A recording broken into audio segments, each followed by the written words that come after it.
요한복음이 시작할 때 예수님은 이런 분이십니다, 이렇게 시작한 것이 아닙니다. 요한복음 시작할 때 복음을 시작하면서 요한복음은 우리를 태초로 이끌어가고 있습니다. 창조 이전으로, 시간 이전으로, 세상이 있기 전으로 우리를 데려갔다라는 것입니다. 그리고 이렇게 말하지요. 태초에 말씀이 계시니라. 그러니까 요한이 우리에게 전하려고 하는 것은요, 종교적인 정보가 아닙니다. 종교적인 지식이 아닙니다. 도덕적인 교훈도 아닙니다. 요한이 전하려는 것은 하나님이 누구이신가? 따라해 보겠습니다. 하나님이 누구이신가? 하나님이 어떻게 자신을 드러내셨는지를 우리에게 알려주고 있습니다.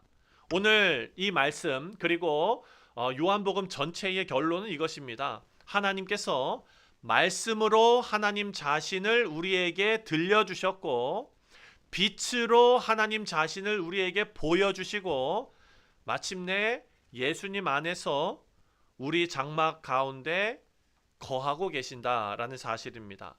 자, 첫 번째, 하나님은 먼저 말씀으로 하나님을 우리에게 들려주십니다. 자, 요한복음 1장 1절부터 3절을 같이 함께 읽겠습니다. 먼저 1절 읽겠습니다. Let's read this all together. Ready, set, go. 태초에 말씀이 계시니라.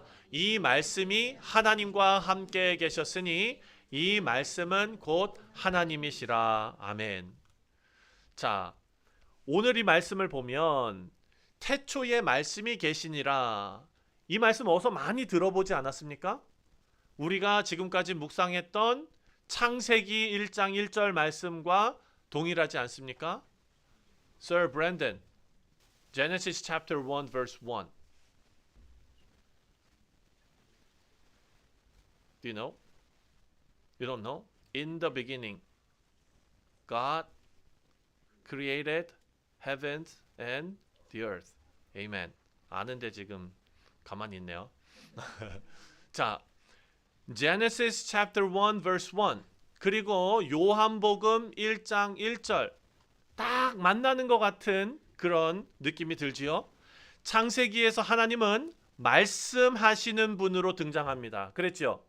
하나님께서 이르시되 빛이 있으라 하시매, 하나님께서 이르시되. 자, 이 말이 창세기 1장에 계속해서 반복이 됩니다. 요한은 이 하나님의 말씀하심, 이것을 한 단어로 지금 설명하고 있습니다. 그것은 바로 로고스입니다. 하나님의 말씀하심이 로고스인데, 이 로고스는 사랑하는 성도님들, 그냥 소리나 어떤 명령이나 어떤 목소리나 이것이 아니라, 이것은, 이 말씀은 인격이라는 것입니다. 인격. John gathers all of God's speaking into one word, logos. The word, this word is a personal. 하나님 인격. 이 말씀은 하나님과 함께 계셨고 말씀이 곧 하나님이셨다. 이렇게 말하고 있습니다. 자, 지금 요한은요, 예수님을 설명하면서 예수님께서 그냥 우리 눈으로 보이는 사람이 아니라 예수님께서는 사람인 동시에 하나님이시다라는 것을 설명하려고 합니다. 그래서 3절 말씀을 보면 Let's read this all together. Ready, set, go. 만물이 그로 말미암아 지은 바 되었으니 지은 것이 하나도 그가 없이는 된 것이 없느니라. 아멘. 세상에 존재하는 모든 것은 말씀을 통해 존재하게 되었습니다. 그거 어떻게 알았습니까? 창세기 1장 말씀을 통해 우리가 배우지 않았습니까? 하나님께서 말씀으로 세상을 창조하셨습니다. 그러니까 세상은 말씀 없이 설명될 수가 없습니다. 말씀 없이 유지될 수도 없습니다. 이 선언을 지금 하고 있는 것입니다. 사랑하는 성도님들, 이것이 우리 신앙의 출발점입니다. 우리가 하나님을 찾은 것이 아니라 하나님께서 먼저 말씀하셨다. 많은 철학자들은 진리를 찾기 위해서 수많은 질문들을 합니다. 죽음이 무엇인가? 사람은 무엇인가? 생명은 무엇인가? 많은 질문을 하는데 우리 신앙은 사람의 질문에서 시작된 것이 아니라 하나님의 계시에서 시작된 것입니다. 그래서 교회는 언제나 말씀에서 출발합니다. 말씀을 읽고, 말씀을 듣고, 말씀을 선포하고, 심지어는 말씀을 씁니다. 여러분 말씀 쓰고 계십니까? 아멘. 네, the due date is coming. soon. very soon. 네. 그렇게 우리가 이렇게 말씀을 가까이 하는 이유가 있습니다. 왜냐하면 하나님은 지금도 말씀으로 하나님 자신을 우리에게 주시는 분이시기 때문입니다. 하나님께서 말씀하신다. 자, 두 번째 포인트는 바로 이것입니다. 그 말씀 안에는 생명이 있습니다. 그리고 그 생명이 우리 인생의 빛이 된다라는 사실입니다. 4절 말씀을 함께 읽겠습니다. Let's read verse 4. 시작. 그 안에 생명이 있었으니 이 생명은 사람들의 빛이라. 아멘. 요한은요, 말씀 안에 있는 것이 무엇이었는지를 먼저 말하고 있습니다. 그 안에 생명이 있었다는 거예요. 자, 이 생명은 만들어진 생명이 아니라 태초부터 말씀 안에 있었던 하나님의 생명입니다. 그리고 이 생명이 사람들의 빛이 되었습니다. 여러분, 빛은 어둠 속에 있는 사람들에게 뭔가를 더 보태주는 일을 하지 않습니다. 빛은요, 보지 못하는 자들을 보게 만드는 역할을 하는 것이 빛입니다. 그래서 요한이 이렇게 말합니다. 5절입니다. Let's read this all together. Ready, set, go. 빛이 어두움에 빛이 돼 어둠이 깨닫지 못하더라. 자, 이게 큰 문제라는 거예요. 우리 인생을 지금 요한이 설명해 주고 있습니다. 우리 인생은요, 너무 어두워서 빛이라는 존재가 있는 줄도 모르고 살아가는 존재라는 거예요. 신학적으로는 total depravity라고 말합니다. 그러니까 전적 타락이에요. 우리 인생은 어떤 중간 지점에 있는 것이 아니라 하나님을 알 수조차 없는 상태가 바로 우리의 상태였다라는 것입니다. 하나님이 계시다는 것 존재, 하나님의 존재 자체도 알 수 없는 상태, 그런 죄에 빠진 상태가 인간의 상태였다라는 것입니다. 문제는 어두움이 스스로 그 빛을 깨닫지 못한다는 데 있습니다. 그래서 빛이 비춰도 사람은 그 빛을 받아들일 수 없는 상황입니다. 9절 말씀입니다. Verse 9. Let's read this all together. Ready, set, go. 참 빛, 곧 세상에 와서 각 사람에게 비추는 빛이 있었나니. 이 빛은 특정한 사람들에게만 살짝 비친 빛이 아닙니다. 세상에 오신 예수 그리스도는 모든 사람에게 비추시는 참 빛으로 우리에게 오셨습니다. 그래서 요한은 이 사실을 위해서 그 다음 10절에 이렇게 말합니다. 다 같이 읽겠습니다. 시작. 그가 세상에 계셨으며 세상은 그로 말미암아 지은 바 되었으되 세상이 그를 알지 못하였고. 세상이 왜 예수님을 알지 못했습니까? 사람이 왜 예수님을 알지 못했어요? 우리가 죄인이라서 예수님을 알 수 있는 능력이 우리 가운데 없었다라는 것입니다. 빛이 세상에 왔지만 세상은 그 빛을 알아보지 못했다. 창조주께서 창조하신 세계 가운데 오셨으나 그 피조물이 창조주를 알아보지 못했다. 11절 말씀입니다. 11절 시작. 자기 땅에 오매 자기 백성이 영접하지 아니하였으나. 자, 사람들이 예수님을 거절했습니다. 예수님을 오해했기 때문에 거절한 것이 아니라 죄로 말미암아 영적으로 무지하고 완고하고 예수님을 밀어내는 그런 완악함의 결과로서 예수님을 거절한 것입니다. 그런데 12절 말씀을 보니까 너무 중요한 말씀이 나옵니다. 다 같이 읽겠습니다. 시작. 영접하는 자, 곧 그 이름을 믿는 자들에게는 하나님의 자녀가 되는 권세를 주셨으니. 아멘. 자, 자칫하면 우리는 어떻게 생각할 수 있냐면 결국 우리의 선택이었네, 이렇게 말할 수 있는 것입니다. 결국 갈림길은 사람이 영접했느냐 안 했느냐에 달려있는 것 아니냐, 이런 질문을 할 수가 있죠. 그래서 제가 아까 학생들에게 물어본 것입니다. 언제 구원받았습니까? 언제 주님을 영접했습니까? 사랑하는 성도님들, 여러분들 언제 주님을 영접했는지 알고 계시는 분 계세요? 그런 분들 분명히 계실 거예요. 그런데 중요한 것은요, 그 순간이 여러분이 구원받은 순간이 아니라는 사실이에요. 제가 설명하겠습니다. 12절 말씀, 영접하는 자, 곧 예수님의 이름을 믿는 자들에게는 하나님의 자녀가 되는 권세를 주셨다. 분명히 말씀하셨어요. 12절만 딱 떼어놓고 보면은 내가 의지적으로 믿어야 되는 거구나. 내가 의지적으로 영접해야 되는 거구나.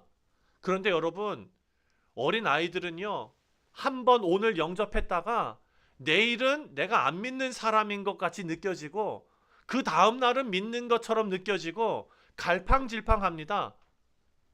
그런 사람들에게 13절을 주는 거예요. 13절 읽겠습니다. 시작. 이는 혈통으로나 육정으로나 사람의 뜻으로 나지 아니하고 오직 하나님께로부터 난 자들이니라. 아멘. 13절이 있어야 12절이 설명이 되는 것입니다. 사람이 영접했기 때문에 하나님의 자녀가 된 것이 아니라 도리어 하나님께로부터 난 자들이기 때문에 그 빛을 영접하게 된 것입니다.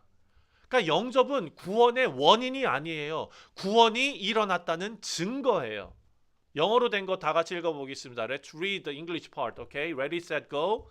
Receiving is not the cause of salvation. It is the evidence that salvation has already taken place. Do you understand? 네. 믿음은 사람 안에서 자연스럽게 어떻게 생겨난 결단이 아닙니다. 하나님께서 어두움 가운데 빛이 무엇인지도 모르던 자들을 살리셔서 빛을 보게 하신 결과로서 우리는 영접하게 되는 것입니다. 그래서 신앙의 갈림길은 사람의 선택이 아닙니다. 이 신앙의 차이는 누가 더 잘 반응했는가가 아닙니다. 이것은 하나님께서 누구를 살리셔서 그 빛을 영접하게 하셨는가에서 드러나는 것입니다. 사랑하는 성도님들, 이 빛은 이미 죄로 죽어있는 자들을 은혜로 살리는 빛입니다. 그래서 이 빛 앞에서는 우리가 자랑할 것이 아무것도 없습니다. 그래서 이것이 복음이고 이것이 은혜입니다. 제가 목사로서 이 자리에 서 있습니다. 하지만 제 남은 생애 동안에 수도 없이 무너질 것입니다. 수도 없이 실패할 것입니다. 우리 사랑하는 성도님들께서 귀한 신앙을 가지고 신앙생활하고 계십니다. 믿음 생활하고 계십니다. 하지만 여러분 인생 가운데 앞으로 수도 없이 무너질 것입니다. 그렇게 엎드러진 자리에서, 그렇게 무너진 자리에서 다시 일어날 수 있는 소망이 무엇인 줄 아십니까? 이 구원이 내가 이룬 것이 아니라 하나님께서 우리로 하여금 빛을 볼 수 있게 하시고 예수 그리스도께서 우리 인생 가운데 찾아오셔서 친히 주인 되어 주셨다는 그 사실 때문에 우리는 다시 일어날 수 있습니다. 자, 마지막으로 이 빛으로 오신 말씀이 계셨고 그 말씀이 빛으로 우리 가운데 오셨고 이 빛으로 오신 분이 우리 가운데 어떻게 일하고 계시는가? 세 번째, 빛은 결국 아들 예수 그리스도 안에서 우리 가운데 장막을 치신 하나님이시다라는 사실입니다. 14절을 읽겠습니다. 오늘 본문 말씀 시작. 우리 신이 되어 우리 가운데 거하심에. 아멘. 말씀이 육신이 되어 우리 가운데 거하심에, 인카네이션을 말하는 것입니다. 말씀이 육신이 되셨습니다. 다시 설명합니다. 이 말씀은 누구입니까? 말씀은 곧 하나님이시라. 근데 이 하나님께서 우리가 알 수도 없고 볼 수도 없는 분이신데 우리가 볼 수 있게 하나님께서 이 땅에 오셨습니다. 하나님이 인간이 되셨습니다. 하나님께서 멀리서 말씀하신 것이 아니라 가까이 우리에게 오셨다는 것입니다. 오늘 14절 말씀을 보니까 거하심에 라고 말합니다. dwelt, 거하심에. 광야에서 하나님께서 이스라엘 가운데 장막을 치셨습니다. 하나님은 예수 그리스도 안에서 우리 가운데 장막을 치고 계십니다. 여러분 생각해 보십시오. 출애굽할 때에 이스라엘 백성들이 광야를 지나는데 그 광야 행렬에 하나님께서 어떻게 걸어가라고 다 알려주시지 않았습니까? 맨 앞에 법궤와 그리고 그 성막을 짊어지고 그리고 쭉 걸어갑니다. 하나님께서 시키신 대로 사람들이 쭉 걸어갑니다. 약속의 땅으로 걸어갑니다. 그런데 하나님의 영광이 쫙 임하는 자리에서 사람들은 멈춰서고 거기에서 장막을 짓습니다. 태버나클, 성막을 짓습니다. 그리고 그 성막 위에 구름이 쫙 깔리면서 하나님의 영광이 임합니다. 하나님께서 어떻게 하신다고요? 함께하고 계신다고요. 하나님은 더 이상 먼 존재가 아닙니다. 왜냐? 14절 말씀을 보니까 말씀이 육신이 되어 우리 가운데 거하심에, 우리가 어디예요? 나예요, 나. 내 안에 하나님께서 장막을 치셨어요. 여러분, 집을 왜 짓습니까? 그 안에 살려고 짓습니다. 예수님께서 우리 안에 집을 지으시고 우리하고 같이 살려고 우리 안에 들어오셨다라는 것입니다. 그리고 14절 뒷부분을 보니까 다 같이 읽겠습니다. 시작. 우리가 그의 영광을 보니 아버지의 독생자의 영광이요 은혜와 진리가 충만하더라. 아멘. 자, 하나님의 영광이고 은혜와 진리가 충만했습니다. 이곳이 어디냐면 바로 십자가입니다. 요한복음에서 영광의 절정은 바로 십자가입니다. 하나님께서는 하나님의 아들을 통해서 자기 자신을 내어주심으로써 하나님의 영광을 드러내셨습니다. 17절 말씀을 보니까 17절 시작. 율법은 모세로 말미암아 주어진 것이요 은혜와 진리는 예수 그리스도로 말미암아 온 것이다. 아멘. 율법을 다 지켜봐야 우리가 다 지킬 수도 없습니다. 우리가 필요한 것은 은혜와 진리입니다. 근데 은혜와 진리는 누구를 통해 왔느냐? 예수님을 통해 우리에게 온 것입니다. 예수 그리스도 안에서 은혜와 진리는 충만하게 드러났습니다. 그래서 마지막 18절 말씀입니다. 시작. 본래 하나님을 본 사람이 없으되 아버지 품속에 있는 독생하신 하나님이 나타내셨느니라. 아멘. 아무도 하나님을 본 적이 없습니다. 하지만 하나님의 아들은 하나님이 어떤 분이신지 우리에게 설명해 주십니다. 우리는 예수님을 통해서 하나님을 알 수 있습니다. 예수님을 아는 만큼 하나님을 압니다. 사랑하는 성도님들, 이것이 복음입니다. 예수님은 우리 안에 계시고 예수님께서는 우리와 교제하기를 원하십니다. 우리와 대화 나누기를 원하시고 우리의 인생의 결정들을 함께 결정해 나가기를 원하시고 우리가 어떤 길을 걸어갈 때에 그 길이 주님과 동행하는 길이 되기를 원하십니다. 말씀을 맺습니다. 하나님께서는 우리에게 개념을 주지 않으시고 어떤 컨셉을 주지 않으시고 하나님께서는 우리에게 아들을 주셨습니다. 하나님께서는 말씀으로 하나님을 우리에게 들려주셨고 빛으로 우리를 비춰주셨고 또 예수님 안에서 우리 가운데 집을 짓고 함께 살기를 원하십니다. 신앙생활은 정보를 많이 아는 것, 지식을 많이 갖고 있는 것이 아닙니다. 신앙생활은 도덕적으로 깊이 수양하고 좋은 사람이 되는 것도 아닙니다.